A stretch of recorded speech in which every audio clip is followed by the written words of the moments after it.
A ninth man in the room. He owned the house. He was lying on the table beneath a white sheet. The ninth man was dead. It was quiet in the house. Outside, there were the sounds of birds and insects in the trees around the house. Visitors from the city always noticed these strange cries and calls.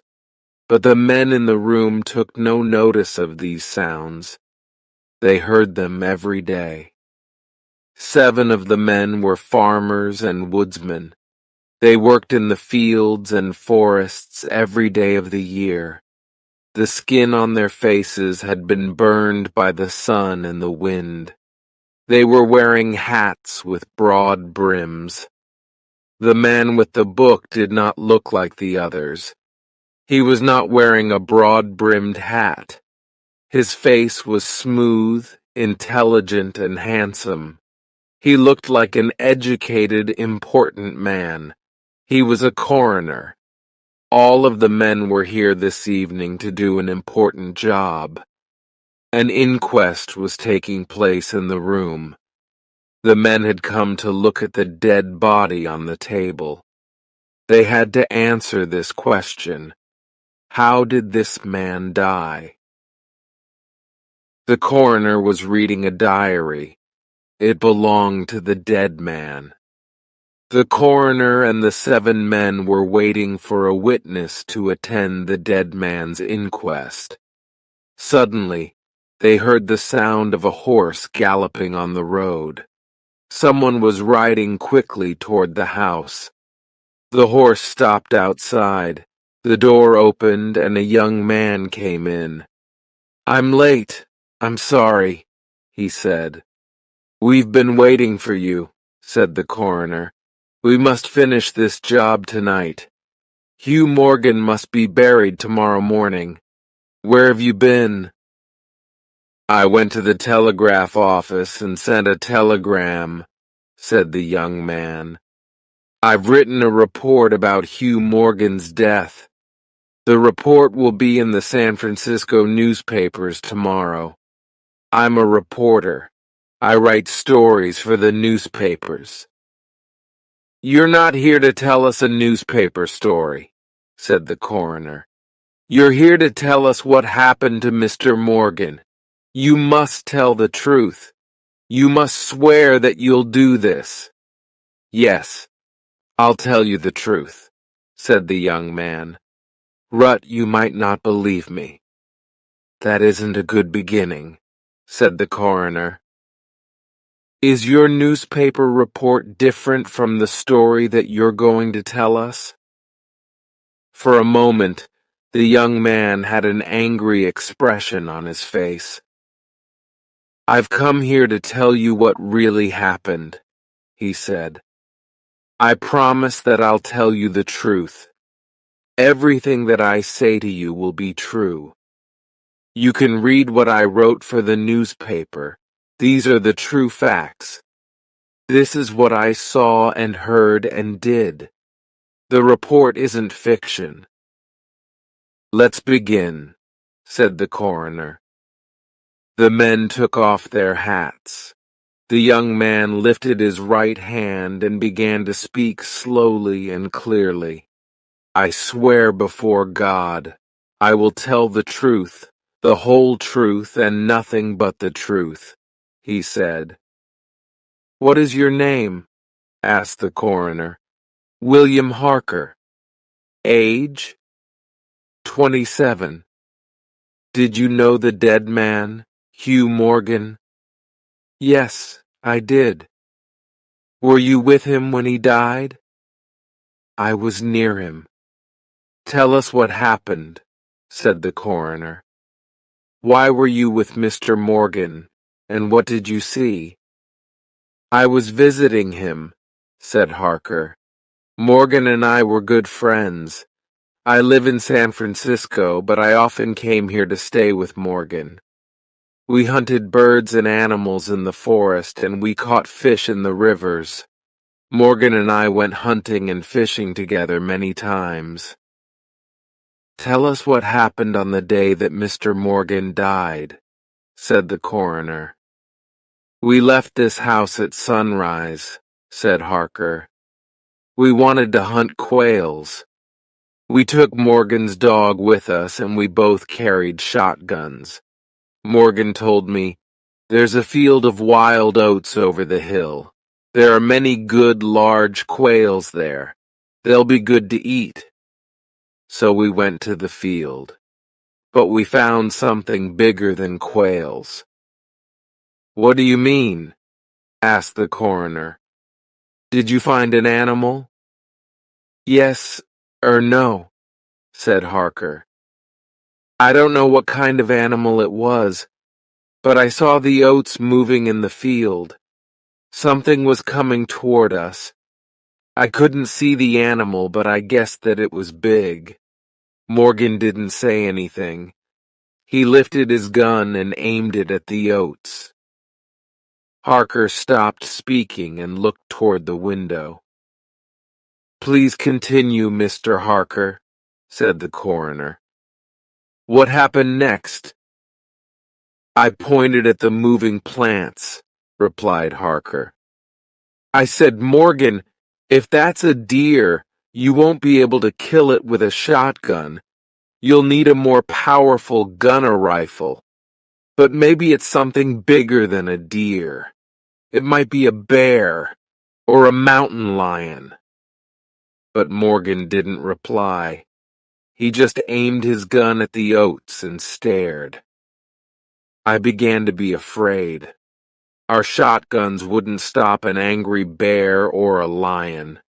"Mr. Harker, you say that it was a big animal," said the coroner. "Do you know the difference between a bear and a lion and a deer?" "Yes, I do, sir," said the young man quickly and angrily. "And that's the strangest part of this story. I saw the oats moving, and I heard something coming through the plants, but I couldn't see what it was. A big thing was moving toward us, but I couldn't see it." "Did you speak to Mr. Morgan again?" asked the coroner. "Yes," said Harker. "I shouted, 'What is it?' But Morgan didn't reply. The animal or thing was coming closer, and Morgan got ready to fire his gun. Suddenly he said, 'It's that damned thing.'" He was terrified. "Did Mr. Morgan know what it was?" asked the coroner. "Is that what you believe, Mr. Harker?" "Yes, sir," Harker replied.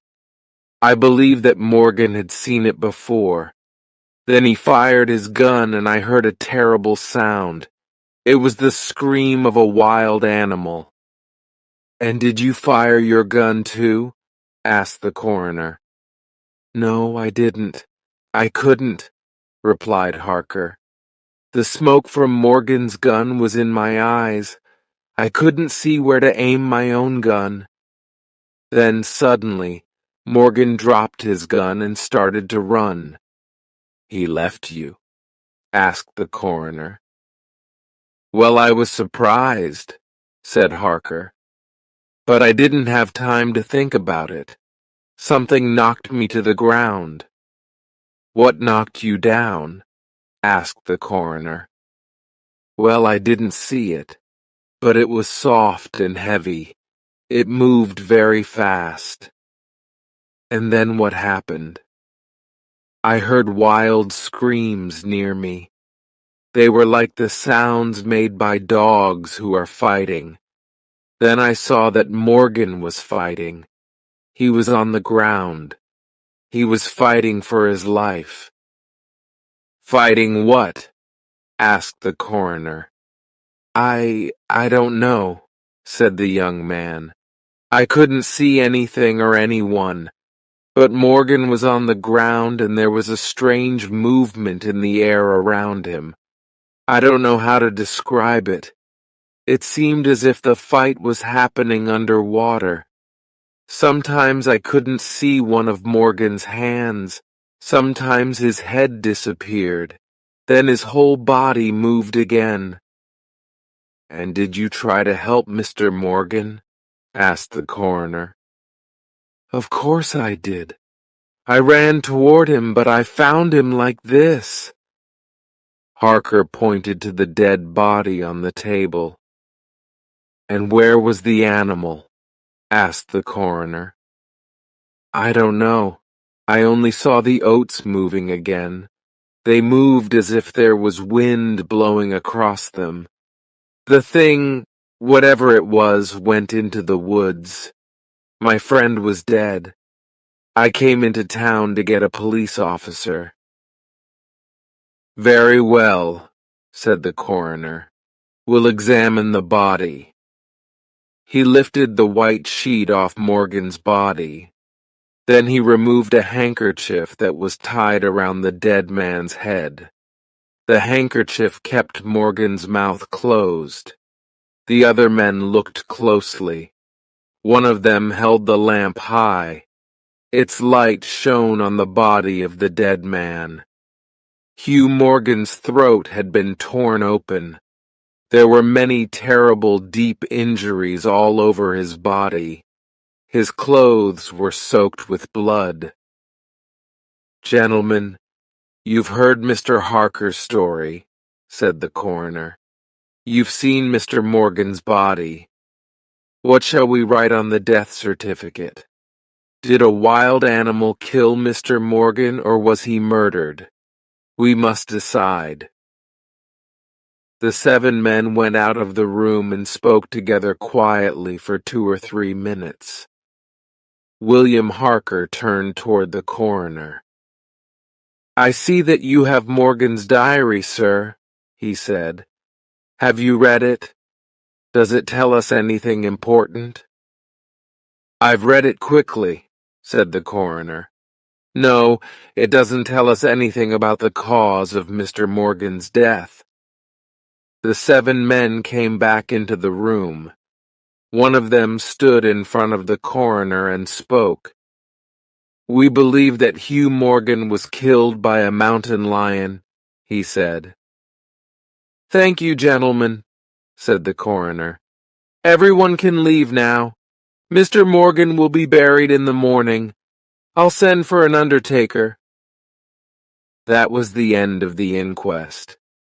But it was not quite the end of the story. William Harker was a writer. He wanted to read Hugh Morgan's diary and write a story about his friend's death. He stayed in the town after Morgan was buried. A few days later, Morgan's property and belongings were sold. William Harker bought the diary. Hugh Morgan had been a lonely man who had written all his thoughts in his diary. But he had not always written days and dates in the diary. And some of the pages in the book were torn. Other pages were missing. This is what Morgan had written before his death. "My dog is behaving strangely. He barks and turns around again and again. He looks at something that isn't there. He runs after something that he can't see. This has happened several times. The 1st of September. Tonight I was looking at the stars in the sky above the hill. Then something strange happened. Someone or something moved between me and the stars. The stars suddenly looked like a pool when you drop a stone in the water. Am I going crazy? The 27th of September. It's been here again. It moves around the house. Now I keep my gun beside me always. Does this thing only come at night? Today I saw footprints in the soft ground near the house. What's happening here? Am I going crazy? The 2nd of October I shall not leave my home. I will not run away because of this thing, but it might make me crazy. The 5th of October I've invited my friend Harker to stay here. I'll say nothing. Maybe he'll find an answer. Maybe he'll see the thing too. Can the dog see it? I'm sure that the dog hears it. It hears things that I can't hear. Can the dog see things that I can't see? Perhaps that is the answer. If there are sounds that men can't hear, are there colors that men can't see? Is the damned thing a color that men can't see?